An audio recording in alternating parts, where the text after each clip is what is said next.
We're about to see possibly the most cop moment in the history of cop moments. And I'm not exaggerating in the slightest.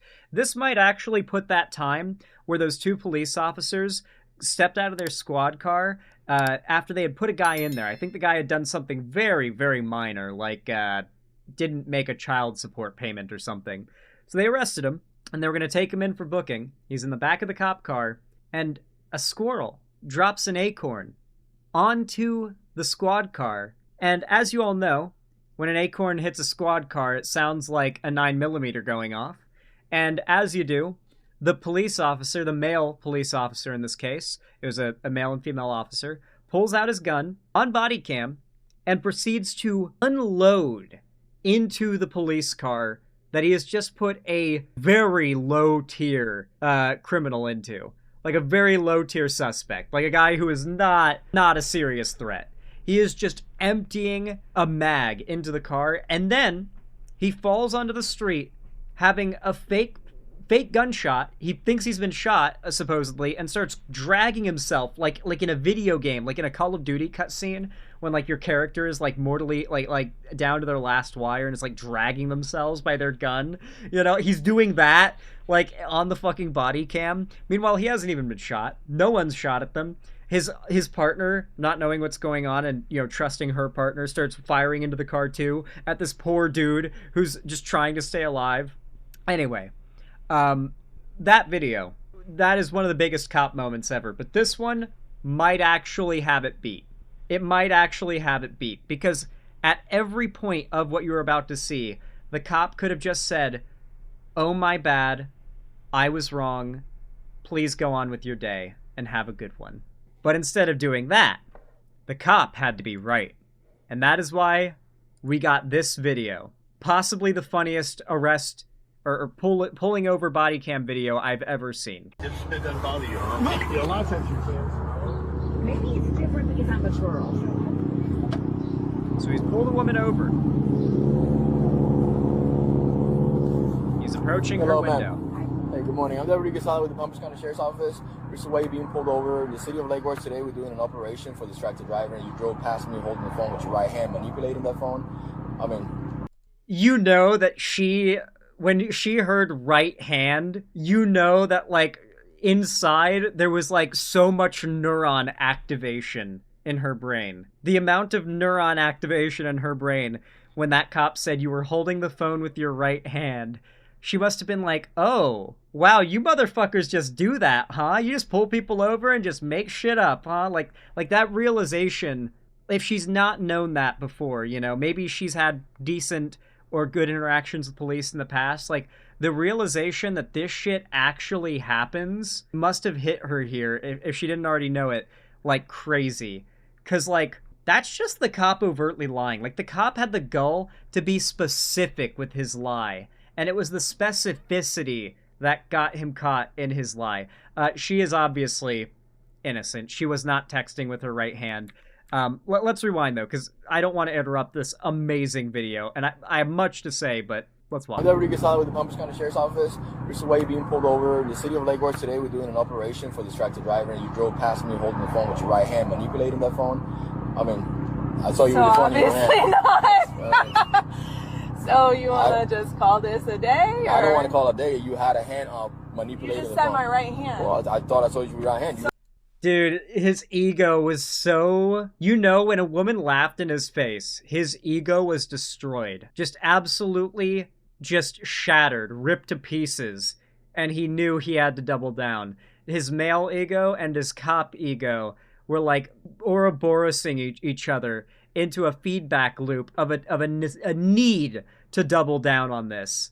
Like his own eyes have just proved him wrong, and he has to double down. He's on video and knows it, but he still has to double down. Let's call this a day? Or? I don't want to call it a day. You had a hand up manipulating the phone. You just said my right hand. Well, I thought I saw you with your right hand. You so had a you hand didn't. up. The right hand. I saw you manipulate. So you didn't.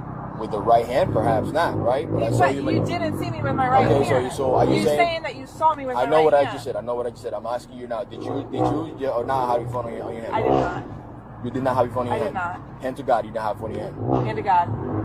Where's the Martin Scorsese cinema meme when you need it? where he's throwing his hands in the air. Like, this, like, the fact... I unironically thought when I first saw this that it had to be, like, a cheese parade sketch. Like, I thought the cheese parade guy was the cop recording, and that this was, like... This was a skit. I genuinely thought this had to be a cheese parade skit. And then I found out that news stations were interviewing her, and she has a court date to dispute the ticket. This shit is real. This is not a skit. What a fucking retard, holy Christ. It's not that he's a retard. He's not stupid. He's got ego. This is ego. Like, you know what it really was? He might have said, okay, my bad. It was when she went, so obviously not, and then laughed at him. She had every right to do that, by the way. I'm not saying she did anything wrong. I'm just pointing out his ego got so fucking bruised when she just proved him wrong so blatantly and then laughed at him. I'm sorry, but you know, like he's sensitive. His ego was bruised, and that's why he wanted to double down. You saw me with I know what I just said. I know what I just said. I'm asking you now. Did you or not have your phone on your hand? I did not.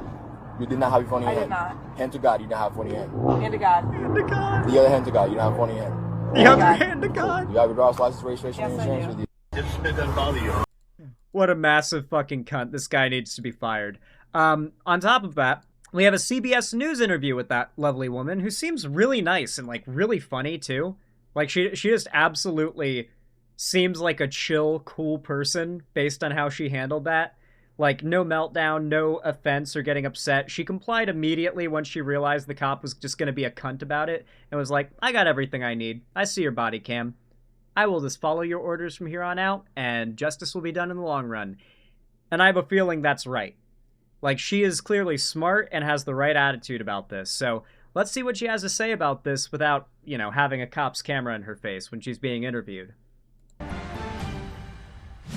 Police body camera footage. Also, this is how a cop treats a pretty white woman. Imagine how, like, the average black guy behind the wheel, what their experience with police officers is like when this is the kind of shit that happens when you're a pretty white girl. Just throwing that out there, you know? I'm not trying to make it about race or do some kind of Pressure Olympics. I'm more so just trying to say, like, everybody gets it bad from the bad cops that are power tripping. Now imagine how bad it is when it's a racist power tripping cop and they're pulling over a black guy. Like, dude, like, that's when you know, it can get lethal. Like, you can see how it can go that direction, how much audacity some cops can have, how much ego they can have when they've got that badge on them. Like, you can see it just on full display here. Now imagine what we don't see. Imagine what we don't see when it's motivated by much more sinister things, and it gets deadly. Footage of a Florida woman's traffic stop went viral after she was accused of holding a phone in her right hand while driving. But the issue is she doesn't have a right hand. Take a look at this exchange. We were doing an operation for distracted driver, and you drove past me holding the phone with your right hand, manipulating that phone. I mean, I saw you with the phone in your hand. Not. Now, court records show the citation has since been dismissed at the request of the deputy who issued it. Let's go live now to CBS News correspondent Kristen Benavides, who spoke exclusively. That's really funny how later he decides to dismiss it, but on the scene, after being blatantly proven wrong, he doesn't. Like, you guys know that, like, there was no procedure he's forced to follow there, right? Like, there wasn't any rules of policing that required him to continue his investigation, ask to see her license and registration, and give her a ticket or citation. None of that was part of a procedure he had to follow. At every point, he had discretion as an officer to make the decision, my bad, you can go on your way. He could have said that at any point, and there was no rules for him as a cop that say he couldn't do that. He chose to go to the point of not just asking for her ID after all of that, but then giving her a citation. You know for a fact it was just probably pressure applied to his department, then being applied from his department onto him to retract that citation. And probably he's going to have to make a public apology, because this is humiliating. Like the best he can do, frankly, for him as like a guy who is now known by the world, the best he can do for his reputation is to make an apology. Just not even for the police department or as a cop, but as a guy. who did something. With the driver. Christian, what did she tell you? Well, look, she said that at first she took it in stride. She thought that after the deputy pulled her over, upon seeing that she did not, in fact, have a right hand, he said to her that he had seen her using a device with her right hand. She does not have one. So she thought after he would see that perhaps the whole conversation would end there. But the deputy still wrote. Big twist of the story. After the cop leaves, she like reaches her like stump down, and you hear like mechanical like clicking and clacking, and she raises her arm, and all of a sudden she reveals a Big Boss Metal Gear Solid 5 bionic arm, and pulls out her phone and says, anyway, as I was saying, the ticket. Now, the incident happened back in February, but the body camera footage was just released this week, and it's gone viral. She posted it on her Instagram account, and she hopes that this can turn into a lesson about how to deal with people with limb difference. Take a listen to a little bit of what she told me. I would love people to take away is that limb difference is normal. Somebody who looks different than you is normal. All of that is normal. Normal is whoever you're yeah, she did play him like a damn fiddle. most comfortable being. So the Palm Beach County Sheriff's Office told me in a statement that the deputy initiated the traffic stop based on visual observation at the time of the incident and based on the totality of circumstances, but that they remain committed to professionalism, fairness, and the lawful enforcement of Florida statutes. Now, eventually, this officer asked for the ticket to be dismissed. There was a court hearing that was supposed to take place this week, but prior to that court hearing, the police officer said that he wanted that ticket dismissed. Just Katie's fine, or my social media handle, which is slightly off balance. I do like that. I feel like an area where society has gotten like organically a lot more woke is disabled people that specifically have lost limbs. Like, that's an area where I feel like society's gotten a lot more woke. Like, people just kind of organically stopped finding jokes at the expense of amputees funny. Like there's just nothing funny about it, really. And then on top of that, we've had so much media that centers around, like, the loss of a limb as, like, a character development thing, or as, like, a analogy for loss and, like, overcoming loss in the end, that, like, how can you shit on amputees when they're just like Finn or Big Boss or Edward Elric, or it's just like, yeah, like, I feel like that's just an area where society, like, without even having to be told to or encouraged to, just got more accepting and more progressive and less, like, prone. Yeah, Luke Skywalker, less prone to ableism, you know? Yeah, like, people just kind of inherently see amputees as kind of cool now. I do. I'm not gonna lie. Like, maybe that's its own kind of bigotry that we could broach on a separate subject. But, like, a lot of people, including myself, kind of see amputees as cool. You know, not even just in the inspiring way, but, like, check this shit out. Tell me that this isn't some of the coolest shit you've ever seen, okay? Tell me if you saw a guy walking around with this, you wouldn't be like, whoa, cool. Looking at a game changer in prosthetics. The only one today using electrodes implanted in the nerves and to have sensation. The developer of this bionic system is speaking to us from Ukraine, where war has led to a crisis. There is more than 15,000 people with amputations in the country. Let's walk through every step needed to implant his bionic arm into a patient. Bionic basically means that it's a combination between biology and electronics. But traditionally, prosthetic you arms guys are didn't pretty know this was a low-fi. thing? Some are purely aesthetic, made in silicone, but not functional. Then there are functional mechanical ones, powered by a wire and a patient's own movements. You can think about a claw or a hook that can open and close, and it has a system of gears like brakes for your bicycle. Then you have fancy electric prostheses, where a patient can control the fingers independently via These have gotten electrodes common. placed on the surface of the skin. But how do you keep the arm in place? This is normally done with a socket, something that is on your skin. Yeah, so we're basically, like, in the refining stage of having, like, socketable, like, you can put a robot arm on yourself, and it's got sensors that you can do a lot of muscle movements and basically have the robot arm automatically do a lot of gestures, and those that you can't do just from muscle movements being picked up by, like, sensors, there are buttons to do them. And those have gotten really common. They're mass producible. There's a lot of people now that are rocking those. They're not as cheap and as refined as we'd like to see them, but we're getting there. And the next step that we're now on the cutting edge of is the full-on, like, Luke Skywalker permanent, like, proper, like, continuous transplant of an implant, basically. Like, an implant that does Johnny Silverhand arm, basically. Yeah, we're in that stage now. We're making Johnny Silverhand arms. Putting a lot of pressure. It's uncomfortable and heavy, so that's why the first step in installing Dr. Ortiz Catalan's This is bionic actual arm is bionics. osseointegration, or implanting a titanium structure directly to the skeleton. Osseointegration made a big splash in the medical field. The first application were dental implants. Eventually, scientists applied this to prosthetics after discovering in the 50s that if you attach titanium inside bone, the bone cells can grow directly on the titanium, making a very strong attachment to the residual limb. So you have And on top of that, titanium is so strong and naturally resistant to corrosion that you're not really risking too much heavy metal poisoning by having it in your body.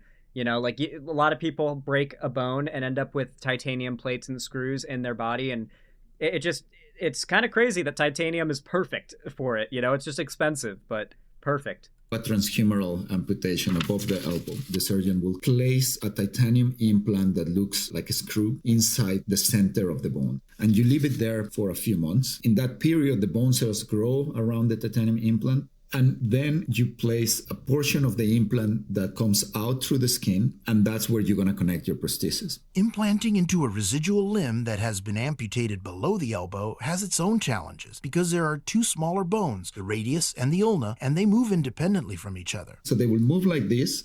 They will move like this. Oh, that's and gnarly. They will also move in their own axis. So we develop an artificial joint never broken that a bone, allows for so those movements to take place that gets me while a little bit. preserving a natural orbit for the movement. Now, God, the that's next so step sick. is to surgically implant the electrodes cool. inside the body. We will place electrodes in the muscles and the nerves around the residual limb. Electrodes on the surface of the skin are susceptible to electromagnetic interference. Stuff all around us, like tools or computers, can create noise interference radiating to the electrodes if they're merely sitting on the surface of the skin. This will cause the prosthetic to become uncontrollable. Even just moving your arm around can throw off a conventional sensor. If it lifts a little bit, it generates this, what's called a motion artifact. If you move too fast, if you sweat, the prosthesis become less controllable. With electrodes implanted directly inside muscles on nerves, This makes you start to hate the weakness of your flesh a little, doesn't it, chat? You know, you're starting to feel it a little, huh?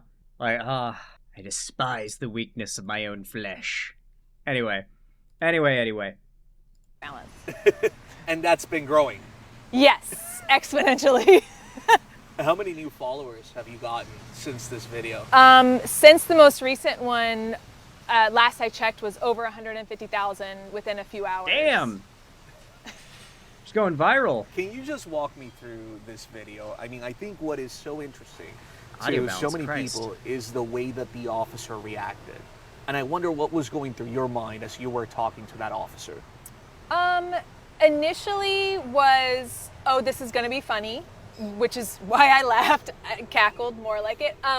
But then it became very apparent when he did not laugh or interact in like a friendly manner, that it was not gonna go that way. So then I think it more or less kind of, I wouldn't say it put me on edge, but it definitely left an unsettling feeling of, okay, like, what is this? Like, where are we going with this?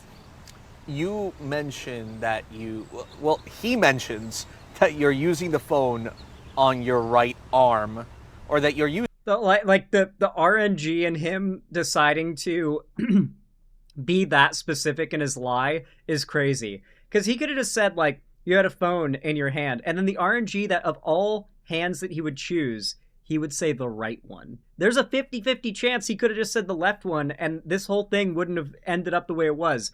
Not only did he have to specify with his lie that and say what hand she was holding it with in the first place, but he chose the right hand and lost the 50-50 bet.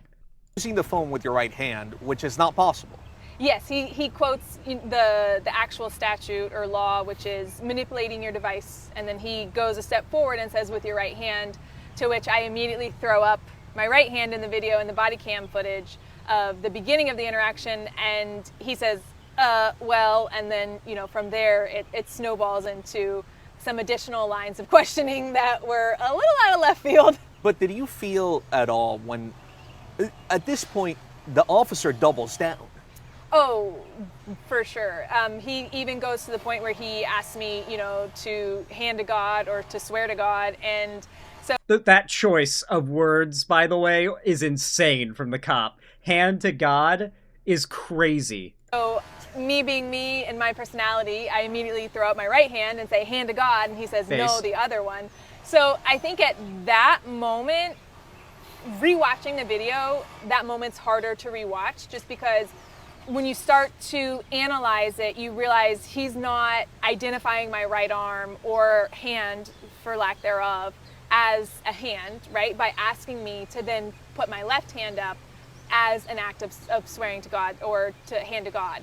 So that rewatching it is where I feel like it deserves its time to address and to kind of bring up limb difference. Yeah, that was a little bit of a microaggression with amputation, right? Like, oh no, your other hand. You can't swear with your amputation. Wait, what? Like, aren't you supposed to stick your right hand in the air when you swear to God?